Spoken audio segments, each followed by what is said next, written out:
Alright, so this movie fiend's favorite video will be Ben-Hur, the 1959 film, directed by William Wyler. Now this film just had its 65th anniversary, so it played on the big screen for a special engagement. I think it'll play one more time. But I was able to watch this and see it in all its glory on the big screen. I don't remember how I watched the first film. I probably got some VHS tapes from the library. And then I owned the special edition Blu-ray for a while, but then I sold it, and then I shouldn't have. I think I have it on DVD on 2-disc edition, but I should really get an upgrade for the Blu-ray. Anyways, this movie is one of my favorites because of its epic scope. I didn't know so much work went into this film. I did a little reading on Wikipedia, and man, this movie was just like a balls-to-the-wall epic of every kind. It's a religious film, so a lot of people might not like that aspect, but this is only one of 3 films to win 11 Oscars. This is the first one to win 11 Oscars. The other 2 being Titanic and Lord of the Rings: Return of the King. And then I think the 4th place runner-up is the original West Side Story, has 10 Oscars. So this movie was made by MGM, and this was like their sort of Hail Mary pass. They put $15 million into the movie, which you think would not be a lot, but then they put another, I think, 20 to 30 just on an advertisement campaign. So essentially, this movie is about Judah Ben-Hur. He's a prince of the Jews. He's very influential and wealthy. He loves his mother and his sister. And a new tribune is in town. His old friend Messala. They were childhood friends. However, Messala has been away in Rome, and he's got basically envisioned some grandeur. He wants to not just be tribune, but eventually be next to Caesar or next to Tiberius.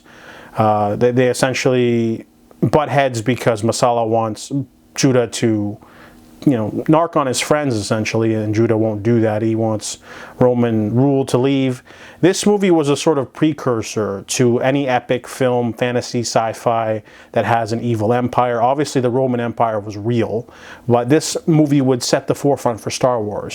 Star Wars has Palpatine, Darth Vader, Grand Moff Tarkin, and sub-lieutenants and things like that. The Roman Emperor has the same. You've got the Emperor, you've got his sub-commanders, his consul, his governor, his tribunes, his captains. It's a really interesting sort of to see the precursor of this, but also how much work went into the sets.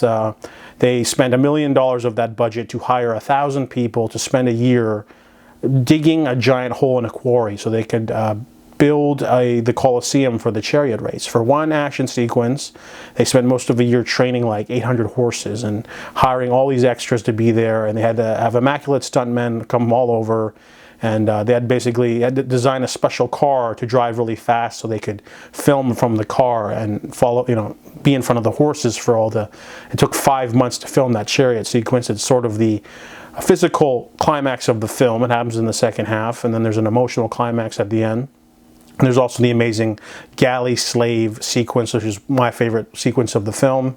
But essentially, back to the plot, Judah Ben-Hur, an accident happens and the governor is injured while he visits, and he is taken away to be made an example of and put on the galley slave ships where most people do not live more than a year. His mom and sister are taken away and put in a dungeon, and he spends many years sort of grueling in these conditions until he basically finds a way back. Luck, there's some moments where he's about to die and he doesn't, and the film it can be a little bit long. There's a 15-minute overture to start, nothing on the screen, and then there's a small prologue, and it doesn't give you any context, and then there's an opening credit title sequence, and then the movie begins. So there's like 2 false starts, and then 2 hours of movie before even the climax happens. Then the climax happens after the intermission, and then we get the emotional climax, which kind of drags on because it explores the tale of the Christ. But the movie is immaculately like grandeur. The total of 10,000 extras for total, I think, for the movie. They spent 20 to 30 million on a sort of marketing campaign. Ben-Hur bicycles, Ben-Hur toys, Ben-Hur, everything, and the movie, ended up being the highest grossing film of that year, rivaling Gone with the Wind. It saved MGM from total bankruptcy. It was a Hail Mary pass, and it worked because it's so epic in scope. I love Charlton Heston in this role, probably one of my favorite roles of his. mainly because his steely glare. Whenever he's angry at Messala or he doesn't have any dialogue, he has that look of visible hatred on his face, and very physical performance, not emotional. Later, he's got some scenes where he's got to be tender with his love interest that don't quite work all the time, and sometimes the movie looks a bit dated too. The galley fight scenes, like when the ships are fighting, there's not much choreography. It's just a bunch of extras just with shields and swords slamming at each other. There's no arm swinging in that sequence. It's kind of weird, but it still looks great, and the music's thundering. I love the musical score for the galley sequence and for the chariot races. A lot of pomp and ceremony for all the Romans with their musical instruments. It's a film that has withstood the test of time.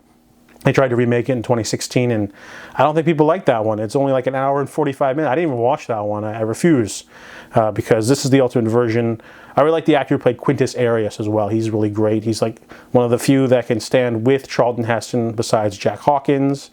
But I also liked how the movie, doesn't make anything too campy. Messala looks so like rough when at the end of the film, and so does his family when he finds them again. And the movie, it's just really epic in scope. It introduces the Jesus aspect really early and doesn't really pay it off till later.